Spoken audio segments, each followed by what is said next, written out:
சகோதரர்களே, ரசூலுல்லாவிடத்தில் சஹாபாக்கள் போய் கேட்கிறார்கள், யா ரசூலல்லாஹ், இன்ன ஃபுலானா, ஒரு பெண்மணி இருக்கிறாள், ஒரு பொம்புளை இருக்கிறாள், தகூமுல் லைல வ தஸூமுன் நஹார வ தஃஅலு வ தஸத்தக் வ துஉதி ஜீரானஹா பிலிசானிஹா. யா ரசூலுல்லாஹ், ஒரு பொம்புளை இருக்கிறா, அவள் இரவு தொழுகை தொழுகிறாள். அப்படின்னா ஃபர்ல பற்றி கேட்க தேவையில்லை. இந்த ரெண்டையும் கம்பேர் பண்ணியே சஹாபாக்கள் கேட்டாங்க. ஒரு பொம்புளை இருக்கிறாள், அவள் இரவு தொழுகை தொழுகிறாள். முஸ்னத் அஹ்மதில் நீங்கள் இந்த செய்தியை பார்க்கலாம். அவள் இரவு தொழுகை தொழுகிறாள் அப்படின்னா கியாமுல் லைல் தொழுகிறாளாக இருந்தால் அவள் 5 நேர தொழுகையை பற்றி கேட்க வேண்டிய அவசியம் இல்லை. இரவையில் நின்று வணங்குகிறாள், பகல் நேரத்தில் நோன்புதான் பிடிக்கிறாள், தான தர்மங்கள் செய்கிறாள், சதக்காக்கள் செய்கிறாள், எல்லாம் செய்கிறாள். ஆனால் பக்கத்து வீட்டுக்காரரை தன்னுடைய நாவால் நோவின செய்கிறாள். அவ்வளவுதான் செய்கிற பாவம். செஞ்ச நன்மை இரவு தொழுகை, நோம்பு, சதக்கா எல்லாம் செய்கிறா. செஞ்ச பாவம் பக்கத்து வீட்டுக்காரரை நாவினால் நோவினை செய்கிறார். பேசுறது, பிடிக்கிறது, சண்டை பிடிக்கிறது, ஏதோ சண்டைன்னு வச்சுக்கோங்களேன். இவள் இந்த நன்மைகள் இவருக்கு பிரயோசனம் தருமா?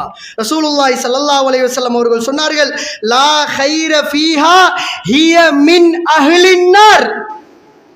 அவளுக்கு அவளுடைய நல்லமல்கள் எந்த பிரயோசனத்தையும் கொடுக்காது, அவள் நரகத்துக்குரிய ஒரு பெண்மணி என்று ரசூலுல்லாஹி ஸல்லல்லாஹு அலைஹி வஸல்லம் அவர்கள் சொன்னார்.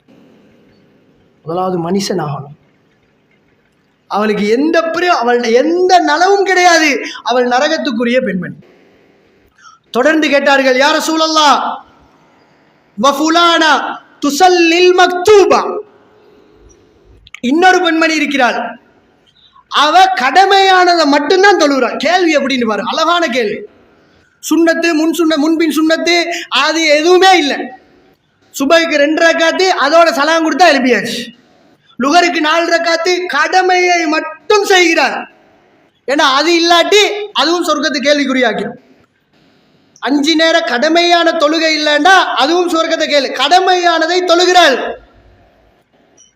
அவளால் முடிஞ்ச அளவு ஈச்சப்பழம், நெய், இப்படியே சொல்றாங்க, இருக்கிற பால் கட்டி நெய்யெல்லாம் வச்சு சாதாரண தர்மங்கள் செய்கிறாள். ஆனால் அவள், அதாவது வலா துஉதி அஹதன், எந்த ஒரு மனிதருக்கும் அவள் தொந்தரவு கொடுக்கவில்லை, எல்லாரோட நல்லா இருக்கிறாள், கடமையை மட்டும்தான் செய்கிறாள். ரசூலுல்லாஹி ஸல்லல்லாஹு அலைஹி வஸல்லம் அவர்கள் சொன்னார்கள், ஹிய மின் அஹ்லில் ஜன்னா, அவள் சுவர்க்கத்துக்குரிய பெண்மணி என்று ரசூலுல்லாஹி ஸல்லல்லாஹு அலைஹி வஸல்லம் அவர்கள் சொன்னார்கள்.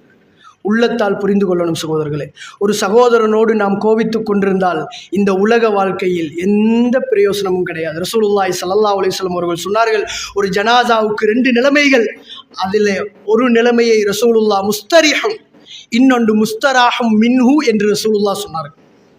நரகத்துக்குரிய ஜனாசா, சுவர்க்கத்துக்குரிய ஜனாசா. ஒன்று முஸ்தரிஹுன், இன்னொன்று முஸ்தராஹும் மின்ஹு. சஹாபாக்கள், யா ரசூலுல்லாஹ், அது என்ன முஸ்தரிஹுன் முஸ்தராஹும் மின்ஹு?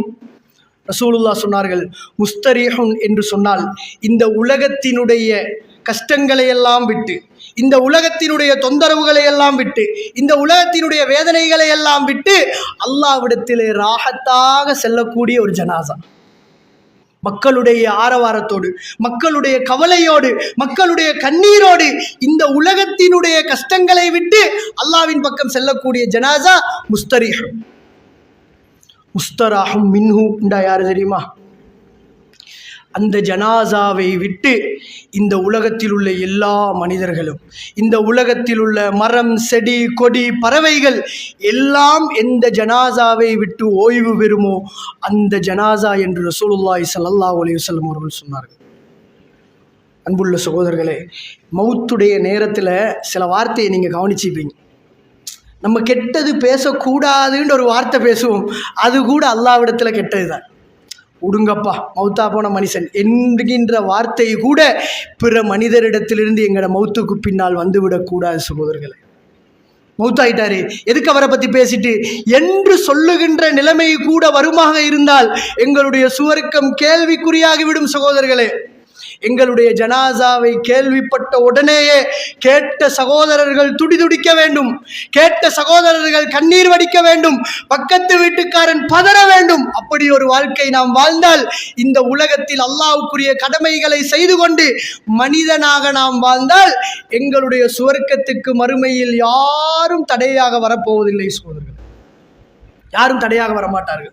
இந்த பகுதிகளை ஆழமாக புரிந்து கொண்டு அமல்களிலே கூடுதல் கவனம் செலுத்துகிற நாம், இபாதத்துகளில் கவனத்தோடு இருக்கிற நாம் இந்த பகுதிகளை சரியாக புரிந்து எங்களுடைய வாழ்க்கையை மாற்றி வாழுகின்ற காலமெல்லாம் நல்ல மனிதர்களாக வாழ்ந்து நாம் மரணிக்கின்ற நேரத்திலும் எங்களுடைய ஜனாசாவை கேள்விப்பட்டு இந்த உலகமே கண்ணீர் வடிக்கக்கூடிய ஒரு ஜனாசாவாக நாம் வாழ்ந்து மரணிக்கின்ற பாக்கியத்தை அல்லாஹு ரப்புல் ஆலமீன் எனக்கும் உங்களுக்கும் தந்தருள்வானாக. وآخر دعوانا أن الحمد لله رب العالمين.